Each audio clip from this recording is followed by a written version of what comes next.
The town of Silverwood was nestled deep within the mountains, surrounded by dense forests and towering peaks. It was a place where time seemed to stand still, with its cobblestone streets, Victorian-era houses, and a population that had remained steady for decades. Tourists rarely visited, and the residents preferred it that way. At the heart of Silverwood lay Whispering Lake, a serene body of water that mirrored the sky and the surrounding evergreens. The lake was named for the soft murmurs that seemed to emanate from its depths, especially on quiet nights when the moon was full. Locals dismissed it as the wind or the gentle lapping of waves against the shore. But some believed the whispers carried secrets, stories from the past that were better left forgotten. Dr. Amelia Warren, a renowned anthropologist, arrived in Silverwood on a crisp autumn day. She was there to investigate a series of ancient petroglyphs discovered near the lake, markings that could shed light on the region's indigenous cultures. Amelia was meticulous and driven, known for her ability to connect disparate pieces of history to form a cohesive narrative. Her arrival did not go unnoticed. The townspeople watched her with guarded eyes, whispering among themselves. Silverwood was not accustomed to outsiders, especially ones who asked too many questions. Amelia checked into the Silverwood Inn, a quaint establishment run by Margaret and Thomas Hill, an elderly couple who had lived in the town all their lives. The inn was cozy, with a roaring fireplace and rooms decorated in a rustic style. Margaret greeted her warmly, but with a hint of caution. "Welcome to Silverwood, Dr. Warren," Margaret said, handing over an old-fashioned brass key. "We hope you'll find everything to your liking." "Thank you, Mrs. Hill. I'm sure I will," Amelia replied with a polite smile. "Please call me Margaret. Dinner is served at 7 if you'd like to join us." "I'd appreciate that." Amelia settled into her room, unpacking her equipment and notes. She gazed out the window at Whispering Lake, its surface shimmering under the afternoon sun. There was a sense of tranquility, but also an undercurrent of something she couldn't quite place, a tension in the air. That evening, she joined the Hills for dinner. The dining room was modest, with a large wooden table and chairs that creaked when you sat in them. Other guests were absent. It seemed Amelia was the only one staying at the inn. "Is it always this quiet here?" she asked between bites of stew. "Silverwood isn't exactly a tourist destination," Thomas replied, his eyes flickering to Margaret. "Most people who come here are just passing through," Margaret added. "I'm here to study the petroglyphs near the lake," Amelia said, hoping to engage them. They could be significant. Thomas cleared his throat. "Best be careful poking around those rocks. The terrain can be treacherous. I appreciate the concern, but I've handled similar sites before." Margaret offered a tight smile. "Just mind your step, dear." Amelia sensed they were holding something back, but decided not to press the issue. After dinner, she returned to her room to review her research. She planned to begin her fieldwork early the next morning. As night fell, the whispers began. At first, Amelia thought it was the wind rustling through the trees. But as she lay in bed, the murmurs grew clearer, almost intelligible. It sounded like multiple voices speaking in hushed tones. She strained to listen, but couldn't make out any words. Curiosity piqued. She got up and looked out the window. The lake was enveloped in a thin mist, and a soft glow seemed to emanate from its center.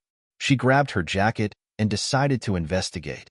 The air was crisp, and the full moon cast an ethereal light over the landscape. As she approached the lake, the whispers grew louder but remained indistinct. The water was unnaturally still, the surface like glass. Amelia took out her audio recorder, hoping to capture the sounds. "This is Dr. Amelia Warren, October 14th, she whispered into the device. "It's approximately midnight, and I'm near Whispering Lake, where I'm hearing unexplained whispers." She stood at the water's edge, listening.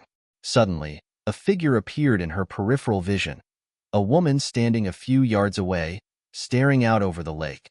"Hello?" Amelia called out softly. The woman turned to look at her. She was pale, with long dark hair and eyes that seemed to reflect the moonlight. Without a word, she turned and walked into the forest. "Wait," Amelia called, but the woman had vanished among the trees. Puzzled, Amelia returned to the inn. She made a note to ask the Hills about the woman in the morning. The next day, she hiked to the site of the petroglyphs. The carvings were on a rocky outcrop overlooking the lake. She spent hours photographing and sketching them, noting symbols she recognized and others that were unfamiliar. One symbol caught her attention, a series of concentric circles with lines radiating outward. It appeared repeatedly throughout the site. She checked her references but found no direct matches. As she worked, she felt the sensation of being watched. Several times, she glanced over her shoulder but saw nothing. The forest was quiet, save for the occasional rustle of leaves. Returning to the inn that evening, she encountered a young man chopping wood outside. "Hello," she greeted. He paused, wiping sweat from his brow. "Evening. I'm Dr. Amelia Warren. I don't believe we've met." "Name's Ethan," he said curtly, resuming his task. "Do you live here?" "Born and raised." "Do you know anything about the petroglyphs near the lake?" He stopped again, his gaze hardening. "Why do you ask?" "I'm studying them.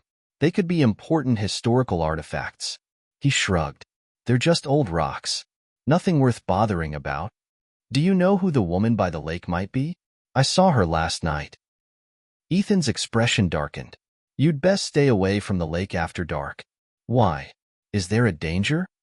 He leaned on his axe. "Some things are better left alone." Before she could press further, he gathered the wood and walked away. Inside, Amelia found Margaret in the kitchen. "Margaret, may I ask you something?" "Of course, dear. Who is the woman who walks by the lake at night?" Margaret's hands paused over the dough she was kneading. "You must have seen a deer or perhaps a trick of the light." "No, it was definitely a woman. She looked at me but didn't speak." Margaret sighed. "Silverwood has its share of legends. Folks around here are superstitious." "What kind of legends?" Margaret wiped her hands on her apron.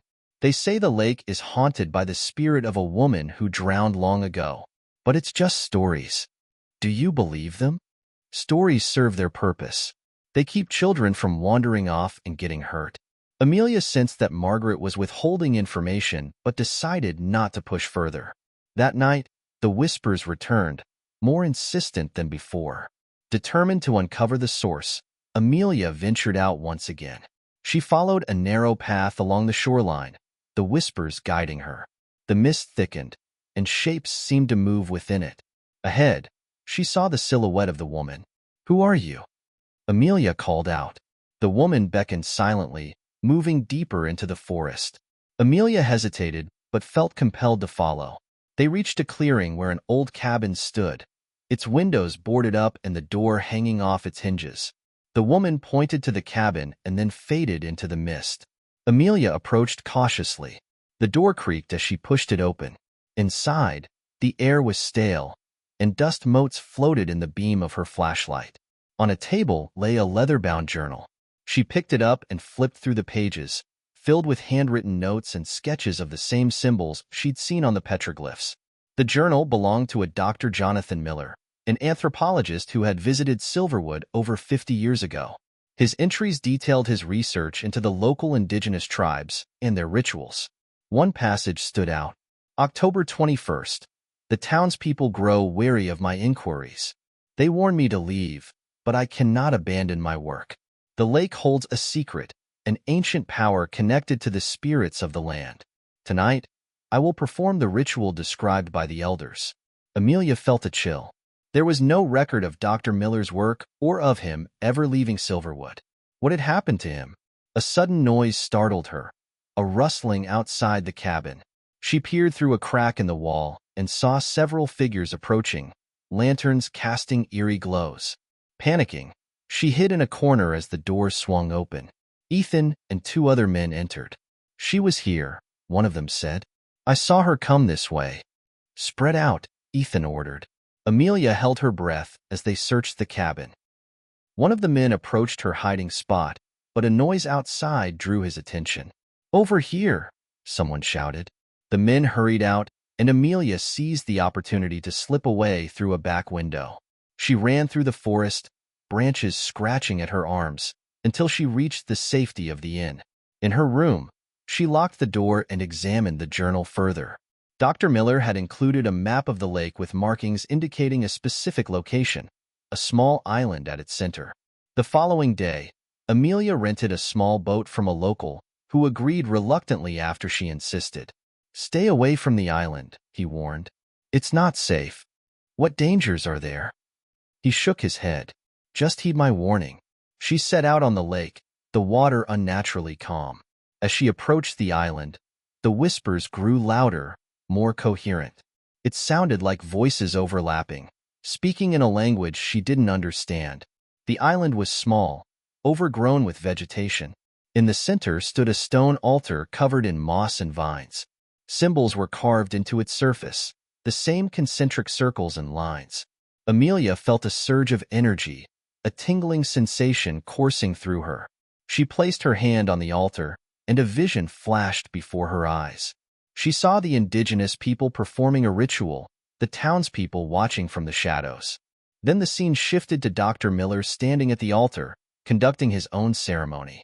Suddenly, the townspeople appeared, confronting him. A struggle ensued, and he was pushed into the lake, disappearing beneath the surface. Amelia gasped, pulling her hand back. The whispers intensified, and she realized they were the voices of the lost, the spirits trapped between worlds. "Help us," they seemed to plead. A sudden movement caught her eye. Ethan stood at the edge of the clearing, a grim expression on his face.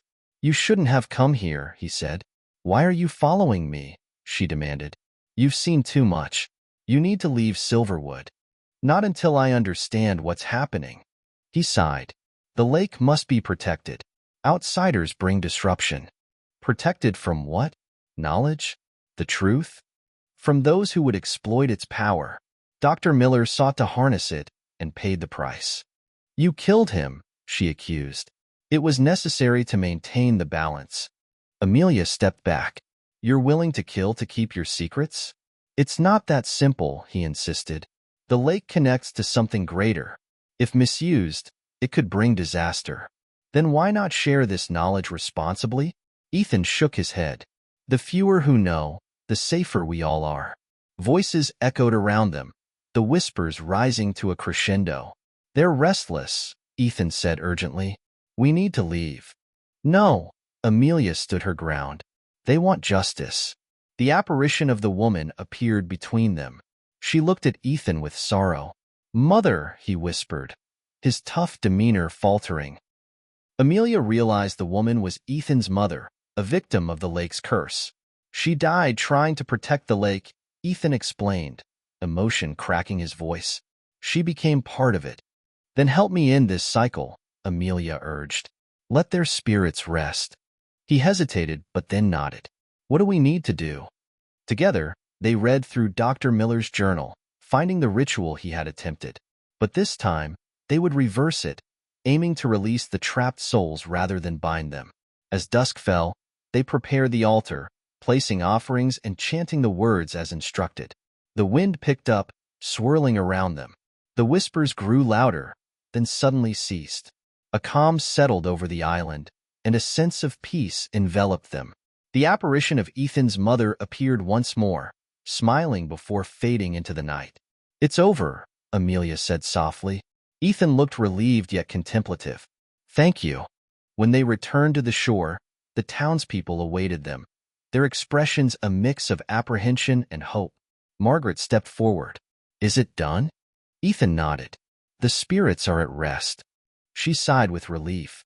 "Perhaps now, we can all find peace." In the days that followed, the atmosphere in Silverwood changed. The tension that had gripped the town lifted, and the whispers ceased. Amelia continued her research, this time with the cooperation of the townspeople. Ethan became an unexpected ally, sharing the history and traditions passed down through generations. Together, they documented the stories, ensuring they would be preserved responsibly. On her last night in Silverwood, Amelia stood by the lake with Ethan. "Will you stay?" he asked. "I have commitments back home," she replied. "But I'll visit." He nodded, accepting her answer. As she drove away the next morning, she felt a mix of satisfaction and melancholy. The mystery of Whispering Lake had been resolved, but its impact lingered. Years later, Amelia published a book about her experiences, sparking interest in Silverwood. The town slowly opened up, welcoming visitors while safeguarding its heritage. Yet, on certain nights when the moon was full, some claimed to hear faint whispers by the lake, a gentle reminder of the past and the secrets it once held. To this day, the true nature of Whispering Lake remains an enigma. While many believe the spirits have found peace, others think the lake still holds mysteries waiting to be uncovered. Amelia's work brought awareness, but also respect for the delicate balance between history and the unknown. The whispers may have quieted, but the allure of Silverwood and its enigmatic lake continues to draw those seeking answers to questions long forgotten.